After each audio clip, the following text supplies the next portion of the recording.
Everyone. आज का topic of discussion है हमारा force experience by charge particle in uniform magnetic field. यानी हम क्या डिस्कस करेंगे, आज हम डिस्कस करेंगे जब भी कोई चार्ज पार्टिकल मैग्नेटिक फील्ड में जाता है, यूनिफॉर्म मैग्नेटिक फील्ड, तो उस पर कितनी फोर्स लगती है। इससे पहले हम इनफाइनाइट लॉन्ग लेंथ वायर की वजह से मैग्नेटिक फील्ड वगैरह में डिस्कस किए इससे पहले वाले लेक्चर्स में। ठीक है, चलो स्टार्ट करते हैं। सपोज करो ये आपकी यूनिफॉर्म मैग्नेटिक फील्ड को दिखा रही है, ये पैरेलल मैग्नेटिक फील्ड है, these are parallel magnetic field lines.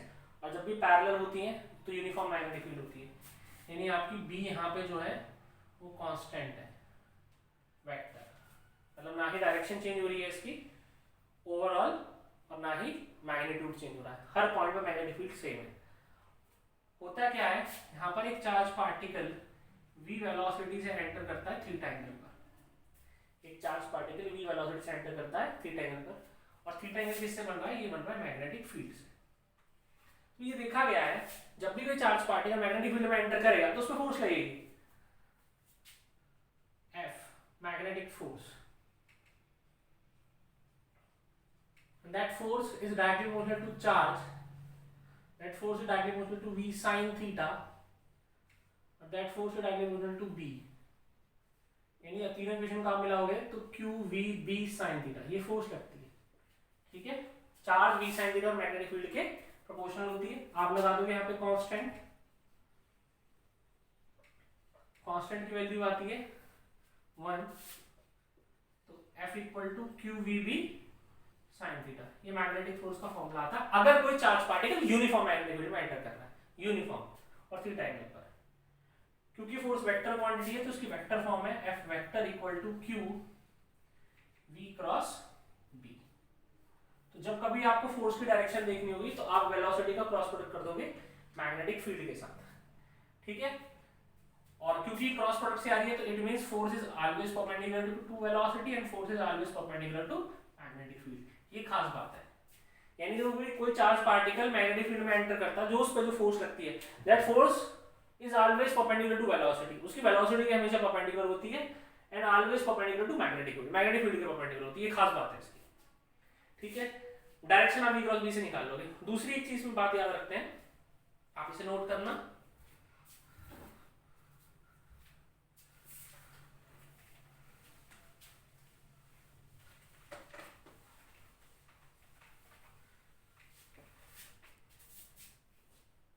आपके पास ये फोर्स का जो फॉर्मूला है, ये तो वेक्टर फॉर्म है, इससे तो आप कभी भी डायरेक्शन निकाल सकते हो, ये तो बेस्ट मेथड है, ऑलवेज वैलिड। लेकिन इफ स्पेशल केस में आपको बता रहा हूं, special case, if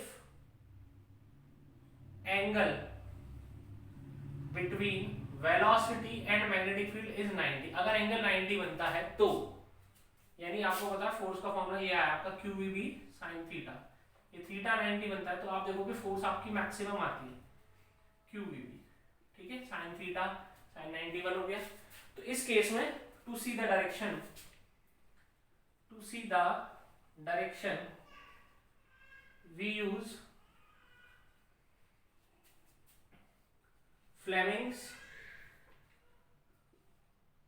left hand rule. हम Fleming left hand rule use करते हैं अगर एंगल 90 बनना है, उससे जल्दी निकल जाता है। ऐसा ये नहीं कि आप इससे नहीं कर सकते, इससे भी कर सकते हो, कोई टेंशन नहीं है इस बात में। लेकिन अगर 90 बनना है तो आप लेफ्ट हैंड रूल भी यूज करते हो। लेफ्ट हैंड, लेफ्ट हैंड का सीधा तरीका क्या है, आपने छोटी क्लास में पढ़ा 10th वगैरह में, आप इसे याद रखना इस तरीके से, फादर मदर चाइल्ड, F मतलब फोर्स, M मतलब मैग्नेटिक फील्ड, C मतलब करंट। यानी अगर आपको मैग्नेटिक फील्ड पता होगी और C यानी करंट पता होगा तो आप इस थंब से फोर्स बताओगे लेफ्ट हैंड की। तो लेफ्ट हैंड की फोर्स, लेफ्ट हैंड से ही फोर्स बताते हैं।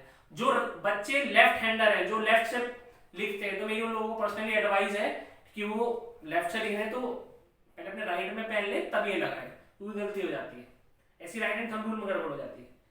तो इस चीज का ध्यान रखें।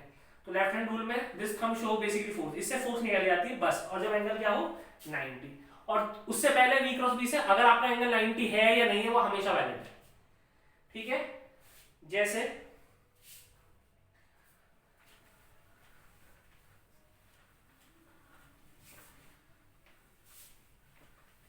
मैं अगर यहाँ पे डिस्कस करने लगूं, इसी के अंदर आगे अगर मैं टॉपिक को डिस्कस करता हूं,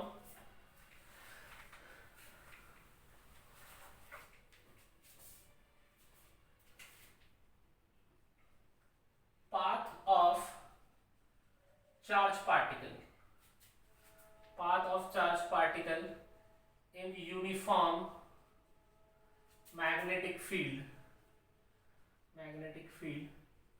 when it enters perpendicularly. यानी मैं अगर आगे टॉपिक में चलूं कि अगर मुझे चार्ज पार्टिकल की पाथ की स्टडी करनी है, path of charge particle in uniform magnetic field में, ठीक है, जब वो परपेंडिकुलरली एंटर कर रहा है, मतलब सपोज करो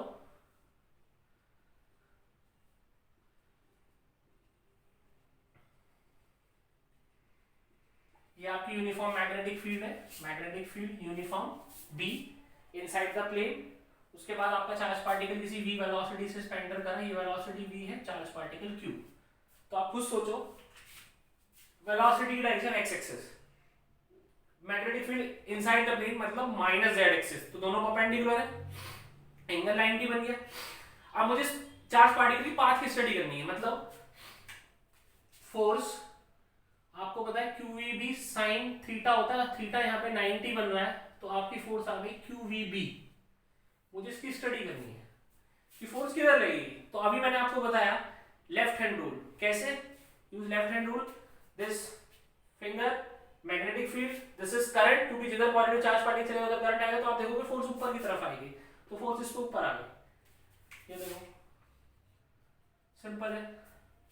ऐसे नहीं देखना चाहते, ऐसे देख लो, F vector equal to Q, ये तो बहुत अच्छा तरीका होता है, V cross V, Q velocity की direction I cap B minus K cap, तो फोर्स आ गई QVB J कैप, देखो ऊपर की तरफ, सिंपल है।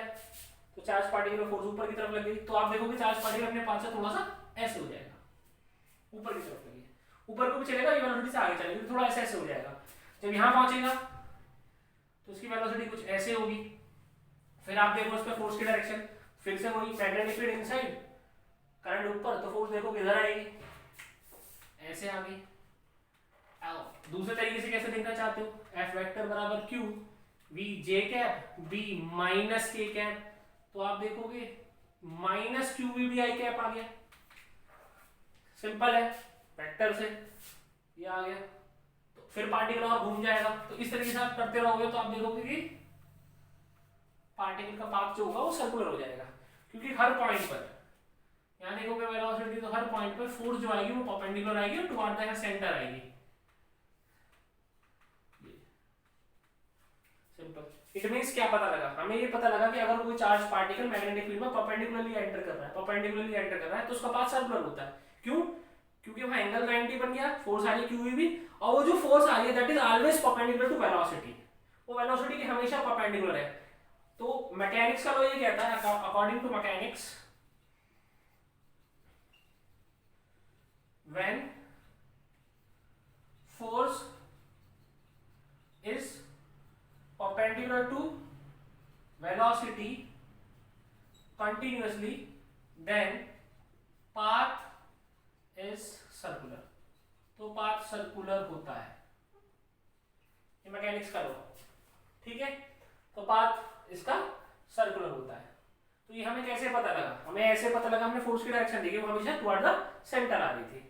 अब क्योंकि पाथ इसका सर्कुलर होगा तो हम इसमें बहुत सारी चीज कैलकुलेट कर सकते हैं, हम रेडियस कैलकुलेट कर सकते हैं, हम टाइम पीरियड कैलकुलेट कर सकते हैं, हम एंगुलर वेलोसिटी कैलकुलेट कर सकते हैं। कैसे कैलकुलेट करेंगे, इसे लिख लेना आप,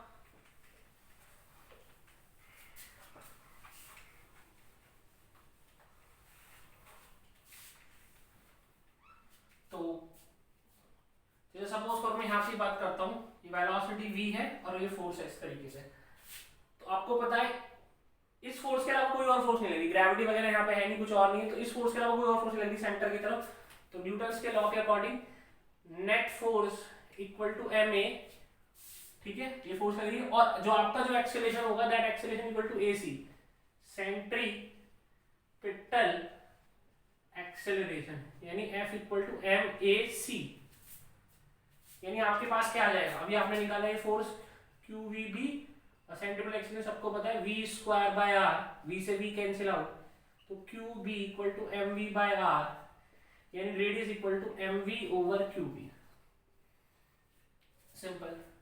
यानी अगर चार्ज पार्टिकल सर्कुलर पाथ में घूमता है तो जो उसका रेडियस होता है that is equal to mv by qb. It means that radius is directly proportional to velocity. ये रेडियस वेलोसिटी के प्रोपोर्शनल होगा. यानी अगर चार्ज पार्टिकल जितनी ज्यादा वेलोसिटी होगी चार्ज पार्टिकल उतने बड़े रेडियस से घूमेगा. याद रखने वाली बात है. दूसरा आप इसका टाइम पीरियड कैसे निकाल सकते हो. आपको पता है पूरा ऐसे घूम रहा है, वेलोसिटी का मैग्नीट्यूड तो सेम है, तो 2 पाई आर डिस्टेंस अपॉन वेलोसिटी का मैग्नीट्यूड यानी स्पीड 2 पाई mv ओवर qv. तो आपका टाइम पीरियड आ गया 2 पाई m ओवर qv. ये टाइम पीरियड होगा इसका अगर ये पूरा सर्कुलर पाथ में घूम रहा है. ठीक है. इट मींस अगर आप ध्यान से देखो तो टाइम पीरियड में ना ही वेलोसिटी है ना ही रेडियस है. It means time period is independent of velocity and radius.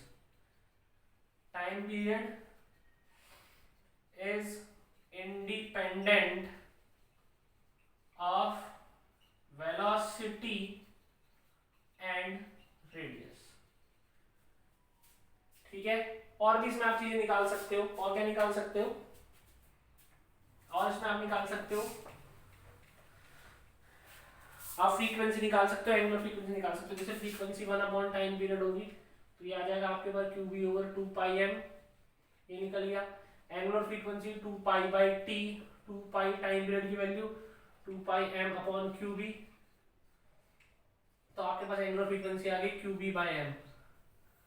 तो ये सारी चीजें हम निकाल सकते हैं. Angular velocity, frequency, time period, radius in terms of velocity, ये हमने निकाला क्योंकि पाथ सर्कुलर था. ठीक है. काइनेटिक एनर्जी भी होगी इस पे हाफ mv स्क्वायर, वो भी हम कैलकुलेट कर सकते हो, कोई बड़ा इशू नहीं है. ठीक है. अब इसके अलावा और क्या इसमें हम जानकारी ले सकते हैं सीबीएसई के अकॉर्डिंग. जैसे आप लिख लेना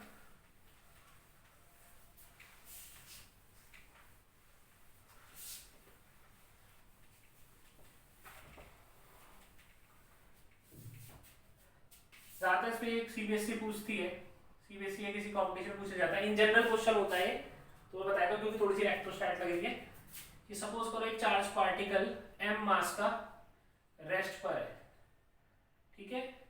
it is accelerated by applying potential difference v. इसे एक्सेलरेट कर दिया कि आप अप्लाई कर दिया पोटेंशियल डिफरेंस v. तो आप देखोगे इसने वेलोसिटी अचीव कर दी v और यहां पर मैग्नेटिक फील्ड है.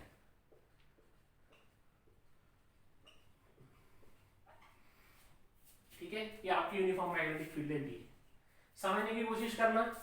एक चार्ज पार्टिकल जिसका मास m था, पॉइंट साइज का, वो रेस्ट पर था, ग्रेविटी वगैरह कुछ नहीं है. It is accelerated by applying potential difference v. उसे एक्सेलरेट कर दिया पोटेंशियल डिफरेंस v से. ठीक है. यानी यहां पे पोटेंशियल डिफरेंस लगाया गया v. ठीक. उसके बाद इस चार्ज पार्टिकल ने वेलोसिटी अचीव कर ली थी. अब वो मैग्नेटिक फील्ड में एंटर करेगा और एंटर करने के बाद कुछ घूमेगा और कुछ इसका रेडियस आएगा. अब वो हमें कैलकुलेट करना है. तो कैसे करेंगे. तो आप देखो, आप ये पॉइंट है ए और ये जब बिल्कुल एंटर करने वाला है, मैं यहां तक बना देता हूं उसे, यहां तक एंटर करने वाला पॉइंट. तो आप अप्लाई करोगे, apply work energy theorem. Work energy theorem. तो वर्क एनर्जी थ्योरम क्या कहती है. नेट वर्क डन बराबर चेंज इन काइनेटिक एनर्जी. यानी वर्क डन कितना होगा. वर्क डन किसने करा, इलेक्ट्रोस्टैटिक फोर्स करेगी हम वर्क डन. यानी work done by the electric force होगा तो होगा external charge into potential difference बराबर final kinetic energy minus initial kinetic energy.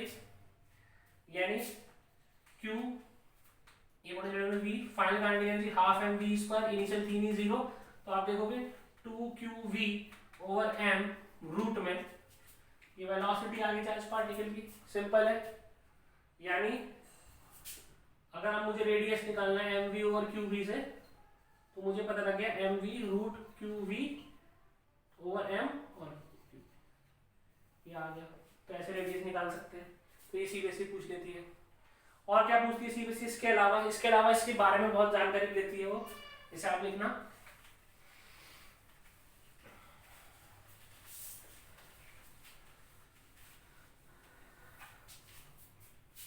जो कि इंपॉर्टेंट है, उसे भी ध्यान से समझना. जैसे सपोज करो यहाँ पे चार्ज पार्टिकल एंटर करा q मास m उसकी वेलोसिटी थी v इनिशियल और वो घूम के इधर से निकल गया v फाइनल वेलोसिटी से। समझने की कोशिश करना, ये इनिशियल थी, ये फाइनल थी, ठीक है। अब मैं लगाता हूँ organic theorem, net work done बराबर चेंज इन काइनेटिक एनर्जी। तो वर्क डन यहाँ पे कौन करेगा, मैग्नेटिक फोर्स, और कुछ नहीं, फाइनल माइनस इनिशियल। और वर्क डन का फॉर्मूला क्या होता है, किसी भी चीज का वर्क डन का फॉर्मूला F डॉट dx का इंटीग्रेशन ये होता है। अब आपको पता है force is always perpendicular to velocity, magnetic force, it means force is always perpendicular to dx by dt। dx है मेरा छोटा सा डिस्प्लेसमेंट। दोबारा सुनिए, force is always perpendicular to velocity, velocity के परपेंडिकुलर होगी, it means force is always perpendicular to dx by dt। dx है small displacement, यानी force is always perpendicular to dx, ठीक है। फोर्स हमेशा परपेंडिकुलर dx के, यानी जब फोर्स परपेंडिकुलर होगी dx के तो वर्क डन हमेशा कितना आएगा, जीरो, मैग्नेटिक फोर्स के थ्रू। यानी मैग्नेटिक फोर्स जो भी वर्क करेगी जीरो करेगी, यानी final kinetic energy minus initial, यानी इनिशियल काइनेटिक एनर्जी किसके बराबर आ गई, फाइनल के। सिंपल है, यानी हाफ एम वी इनिशियल का स्क्वायर बराबर हाफ एम वी फाइनल का स्क्वायर, कैंसिल आउट, यानी इनिशियल वेलोसिटी किसके बराबर आ गई, फाइनल के। तो वेलोसिटी का मैग्नीट्यूड बराबर होगा। हमें से ये पता लगता है अगर वो चार्ज पार्टिकल इनिशियल वेलोसिटी से एंटर कराए तो जिससे निकलेगा फाइनल वो बराबर होगी, दोनों के मैग्नीट्यूड बराबर होंगे। डायरेक्शन अलग अलग है, इसकी डायरेक्शन देखो आप ऐसे, इसकी डायरेक्शन ऐसे, तो वेलोसिटी अलग अलग होंगी क्योंकि वेलोसिटी वेक्टर क्वांटिटी है। मैं दोबारा बता देता हूँ, इस वेलोसिटी डायरेक्शन ये है आपकी और ये इधर की साइड है, तो डायरेक्शन अलग है तो वेलोसिटी अलग होगी, लेकिन मैग्नीट्यूड सेम होगा। यानी वेलोसिटी के मैग्नीट्यूड में कोई चेंज नहीं होता, काइनेटिक एनर्जी सेम रहेगी, स्पीड सेम रहेगी क्योंकि स्पीड स्केलर क्वांटिटी है। क्लियर है, यानी काइनेटिक एनर्जी जब भी कोई चार्ज पार्टिकल मैग्नेटिक फील्ड में एंटर करता है कांस्टेंट रहती है, velocity changes only, magnitude constant. Magnitude क्या होता है, कांस्टेंट होता है। इसी तरीके से मोमेंटम के लिए भी लिख सकते हैं आप कि लीनियर मोमेंटम, क्योंकि वो भी vector quantity, linear momentum changes only magnitude constant. केवल मैग्नीट्यूड कांस्टेंट होता है, स्पीड कांस्टेंट होती है क्योंकि स्पीड कैसी क्वांटिटी है, स्केलर क्वांटिटी है। तो ये खास बात है, चार्ज पार्टिकल जब मैग्नेटिक फील्ड में एंटर करता है, सर्कुलर पाथ में एंटर करता है, उसकी पार्टिकल की लगातार वेलोसिटी चेंज होती है, मोमेंटम चेंज होता है, दोनों का मैग्नीट्यूड कांस्टेंट होता है, काइनेटिक एनर्जी कांस्टेंट होती है, स्पीड कांस्टेंट होती है। अगर चार्ज पार्टिकल एक्सीलरेट कराया जाता तो हमने पढ़ लिया, सर्कुलर पाथ पढ़ लिया, रेडियस पढ़ लिया, वेलोसिटी पढ़ ली, ये जनरल जनरल बातें इसमें पूछी जाती है, आप इसे कर लेना अच्छे से, ठीक है। Thank you so much.